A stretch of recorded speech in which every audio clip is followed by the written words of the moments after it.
Hi, welcome back to Dungeon Dyslexia. Today I'm going to take a review of something I've been looking forward to for a while, and this is the third part in the Bloodstones campaign, A Crown of Blood and Ice. Now, these are, well, I say it's the third part, and these are ShadowDark modules, but it's taken a very old Warhammer Fantasy role-playing campaign and converting it. I've already reviewed the first two parts, and they are amazing. And Glenn has kindly sent me the third part. He was like, let me know what you think. He's going to know what I think because Reddit had a bit of a play through the sort of dungeon crawl.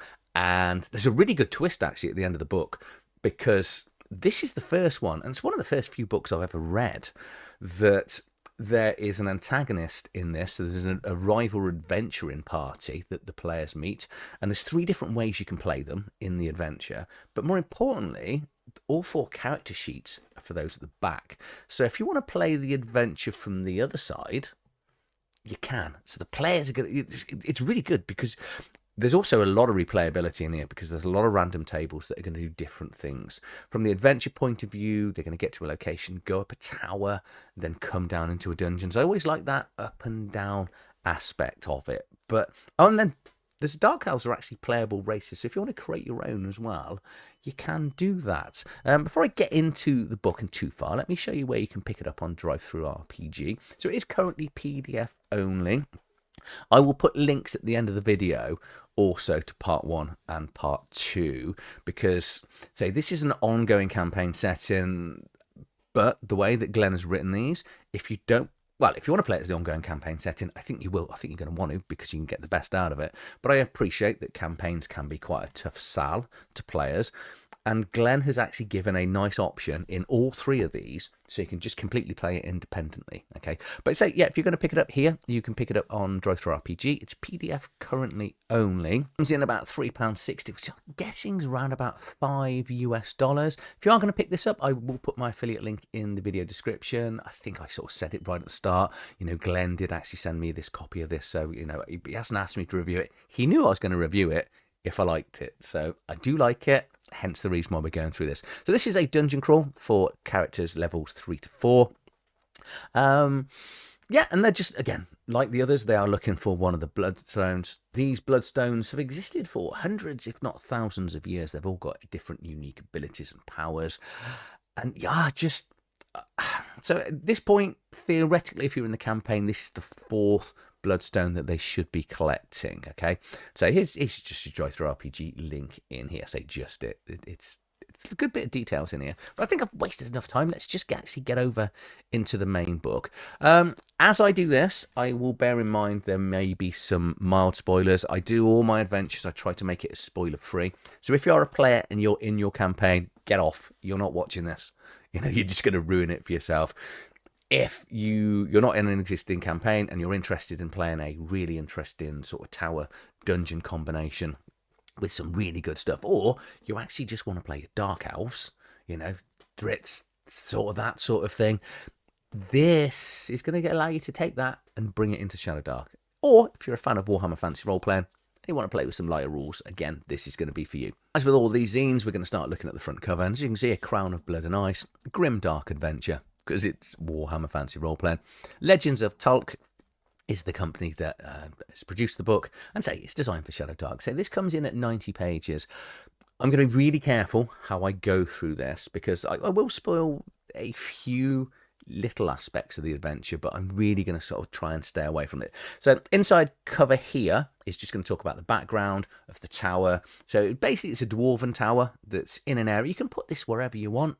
You know, obviously Glenn is slowly building out the Warhammer world in inverted commas. I am trying to get him on the channel because I've got lots of questions about his books and where he wants to take this. But hundreds of years, about 500 years ago, the Dark Elves took over the towers, threw the elves out, and over the recent years it's become very desolate and no one uses it. So when the players sort of go in there, there's going to be new and...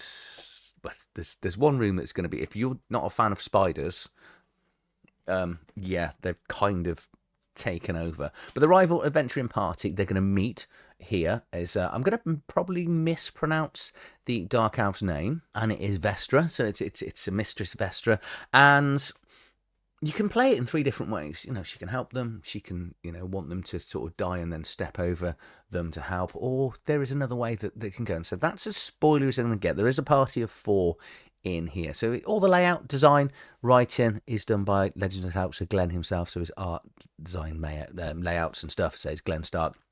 And then we've got edit and proofreading by John Panicki, and then obviously all the other people in it, inside artwork and things like that is in there, and then the play testers. So a bit more of the background into it, and then we're going to get this letter that you can give to the players. Now, depending on how fast you want to get into the adventure, if you want to do this as a one-shot, not have the campaign build-up, just turn over, and this will give them the letter. If you want to do it from the cipher point of view, give them the letter, give them the cipher, go make yourself a coffee or have a beer, because then they can sit and translate it.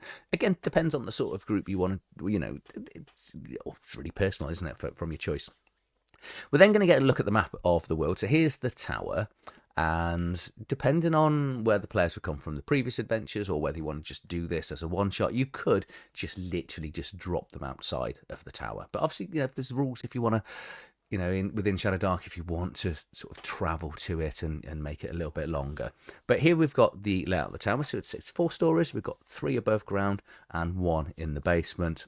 Nice and clear. Don't really know what's going on, what creature is taking it over. And that's because when we look at the 4 different floors, there is going to, on the top floor and the lookout level, so it's about 80 feet tall, 45 feet wide by 45 feet. Glenn has nicely written a D10 table, random table here, of what's taken over the tower. So, you might end up with 3 grotesque harpies, a small gang of beastmen, an ogre, or lucky, it's just vampire bats. All of the stats for all of these creatures are actually in the back of the book. So I'm going to move on as I go through the adventure and show you some of these. We're then going to get the map of the dungeon. And as you can see here, it's 20 rooms.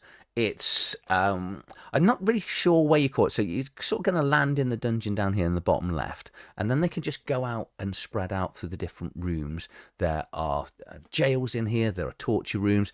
This section 7 is it's like a disorientated maze here. And what Glenn's done really brilliantly, again, I'm trying not to spoil any of these rooms and what's going on. As you can see 6, there may or may not be spiders in here because of the cobwebs. But this corridor is like a confusion corridor, and there's also a spell going on because it's going to stop the players just wandering, and depending on whether they pass or succeed their wisdom checks, is going to start having a very serious effect on their humanity. There are some random mushrooms in here. There's 4 different types of mushrooms that have got different effects, and we've got the mushroom grove in here. So I'm trying not to sort of spoil too much, but the Vesstra Dark Elf that is going to appear at some stage during the adventure, she's basically coming back wanting to take her tower over. So I say she's going to be aware of different things and different random creatures that are going on. There is also a D20, and I don't think I've ever really seen a D20 random table in here for sort of going around the sort of dungeon. But if you look here, so at 1 to 10, it's going to be empty. So it's only 50% of the time you're actually going to be encountering something else. Again, all the stats and attributes are for the rooms, because the rooms have also got some of their own creatures. Looking at that spider room, a lot of spiders in that spider room, like large and sort of more infant ones, because the elves themselves used to train the spiders and ride on them, but they've been gone for hundreds of years. So the spiders have now just become a little bit more less what's it called when domesticated. That's what I'm looking for.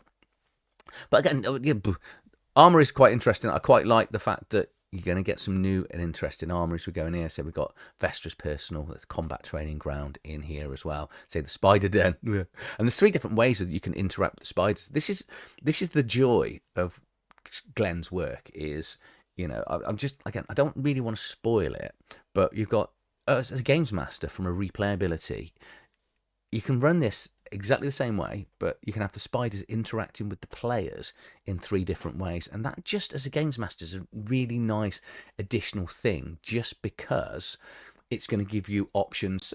And you can play the adventure different not every single time, but if you get the point, you've got D10 different creatures at the top, you've got different ways the spiders are going to interact. There is a key NPC in here. So we've got Dargon Gunson, who is a dwarf that's been kept alive, and he's been in here sort of self-imposed Stockholm syndrome in a way for about 500 years. He has managed to escape from his prison cell, but and he will be found further on. I'm just kind of skipping through some of this because if you pause the camera long enough, you'll see trap and things like that. Argon is hinted at again here because, as you can see, he started taking the statue apart. We're then going to find his own room, and here he is with his self-made axe that he's called Black Bite. Then we've got a few more. So we've got a vault in here, the Grand Hall. And one thing I really like about the throne room is because of the way the adventure is written, the players can approach the throne room from 3 different parts. And depending on how they approach it, you've got 2 different ways. And I'm just going to skip over the last few pages of the adventure so I don't spoil that. But yeah, it's really well put together. There's, as you can see, if you paused it, there's quite a few traps. There's lots of interesting monsters. So you've got a few NPCs to interact with that they might want to sort of help or salvage.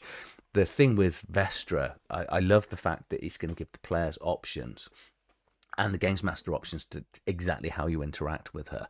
And then we say we've got the stats here for the Watchtower encounters, the wandering monsters that are going to appear in the main dungeon section, Vestra's stats, we've got her sorceress that's with her, and then the 2 other Dark Elf fighters that are here as well. We've got all the spiders, so then we've got Dargon himself with his axe. And again, there are 3 different ways of interacting with him, and depending what they do, they could end up with some additional experience points. We then get this option of this Dark Elf ancestry, which is really good because, you know, I think a lot of people like, you know, those R.A. Salvador books. So it's going to allow you to play that. But it is going to have some issues because Dark Elves aren't trusted. So he said Dark Elves are naturally villainous and everyone is generally chaotic, thinks they're chaotic alignment. So you can pick your own alignment, but you can have disadvantage on social checks and charisma checks from most people. And at the start of picking the character, you can pick one of the 2 talents. You can go Tunnel Dweller. So you're at home underground, you gain +1 bonus to attacks with melee and ranged weapons when you're in an underground situation.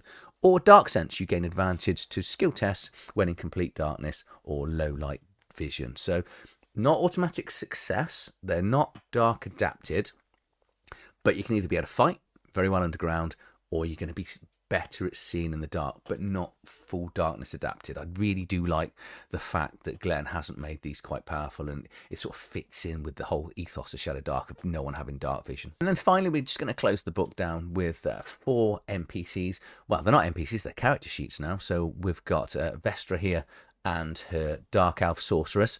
And the only problem I do see, so as you go over here, you're going to see, so those were both level 4. We've got one's level 3 and one is level 2. So depending on, you know, if you've got a 2-player party, you could get people to play 2 characters each. I know some people feel very much like, you're level 4, you're level 2. Personally, you could either level up the other characters if you wanted to, or, you know, we're grown up enough to play totally not balanced characters, aren't we? So just play it as it is. And that's it. That is through for your 90 pages of Bloodstones, the Crown of Blood and Ice. Another good one, Glenn. It's a really, really well written and put together adventure. Well, I just say that the whole campaign is just building out to be so much fun and joy. This is really weird because I was talking the other day, I really want to watch Fallout. But I'm not very good at not binge watching a series, so I'm waiting for the second series.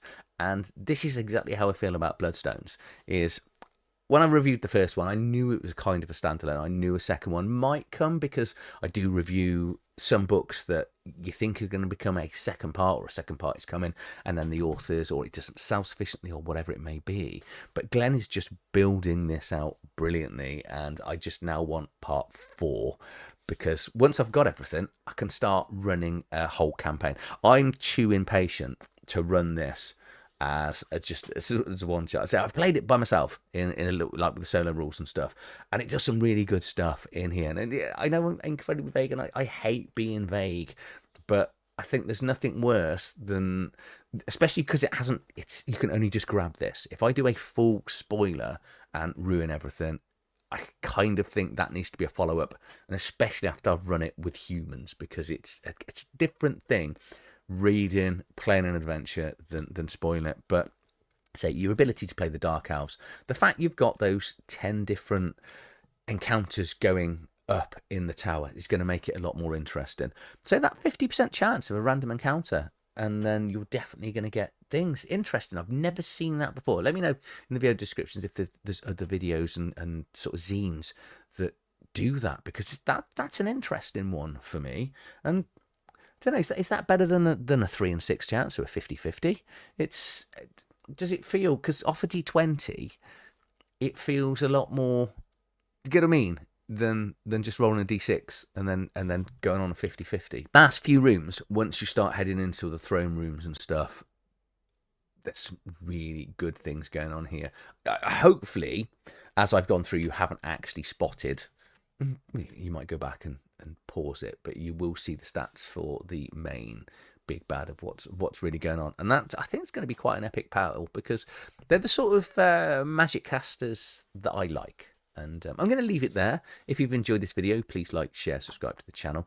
Go and buy all 3 of the Bloodstones. I say, come and watch me when I get Glenn on the channel. Glenn, come on. You need to sort out your web camera and get your new PC. Let's get on. Let's talk about Bloodstones. And, well, thank you for watching, and I'll see you soon. Cheers. Bye.